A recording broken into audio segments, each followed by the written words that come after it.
3, 2, 1, go! Alors, depuis, de très nombreuses années, bah, les gens, ont toujours aimé manger des bonbons, des confiseries, du chocolat et toutes sortes d'autres, confiseries et de sucre, bah, contenant du sucre et donc il y en a beaucoup qui ont remarqué qu'après avoir consommé ça, du sucre, des sucreries, bah, les enfants en moyenne devenaient plus, voire vraiment beaucoup plus excités et entre guillemets «hyperactifs». À force de ça, bah, ça a fait que, bah, les adultes et les parents de ces enfants-là, ben, ils se sont mis à croire très sérieusement et pendant très longtemps que, bah, en fait, le fait de manger du sucre, bah, ça nous rendait hyperactifs. Ça rendait les enfants hyperactifs et donc ça, en fait, c'est un mythe et c'est donc notre mythe qu'on a trouvé William Turcotte et moi, Pierre-Yves Briand, qui est donc le sucre rendrait, hyperactif pour n'importe qui.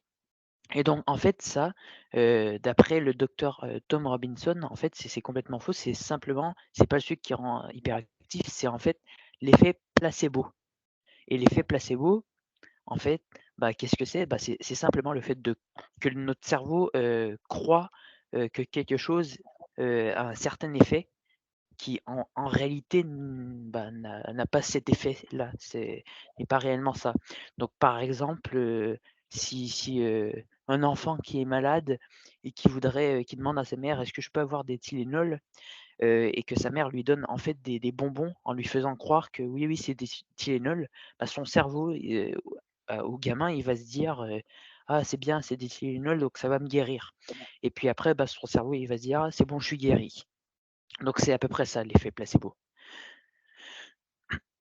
Donc ensuite aussi, bah, il y a eu une expérience qui a été faite sur des enfants, des jeunes.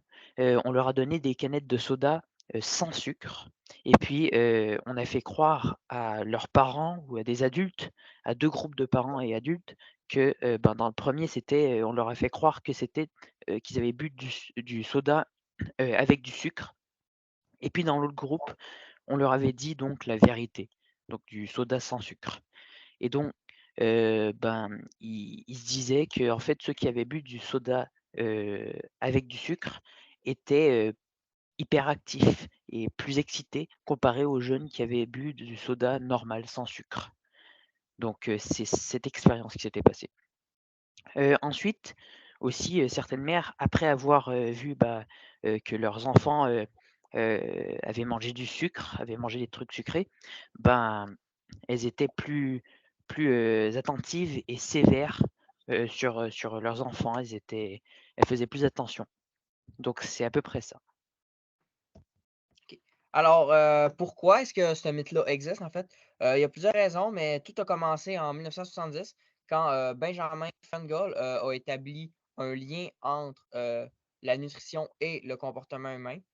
Il a donc décidé de mettre en place un régime, qui limite au maximum, le sucre, parce que selon lui, le sucre, ça causait le TDAH, ce qui est faux d'ailleurs.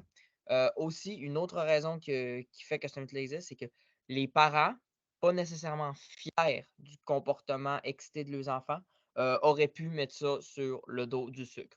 D'une manière de se dédouaner, de mettre ça sur la faute du sucre, le comportement des enfants. Ensuite, tout simplement, le sucre est théoriquement une source d'énergie. Euh, les, euh, les glucides, c'est une énergie. Simplement, ça ne va pas donner un gros bout d'énergie immédiat. Le corps va les garder, se faire des réserves, donc il ne va pas avoir un pic d'énergie après en avoir pris.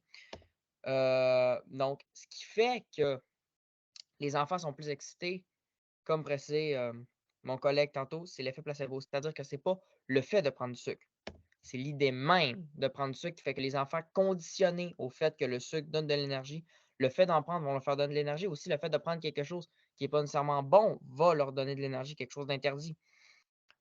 Aussi, le contexte a une grande importance.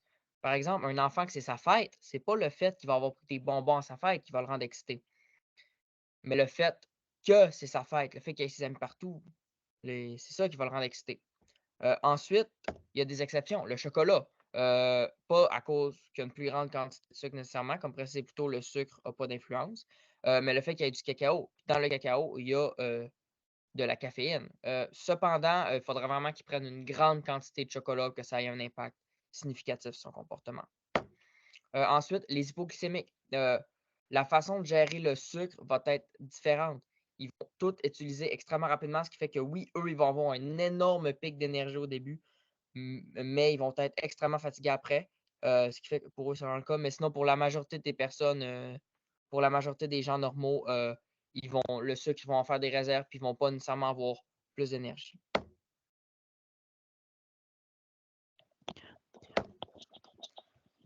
Bon, c'est fini. Merci de nous avoir écoutés.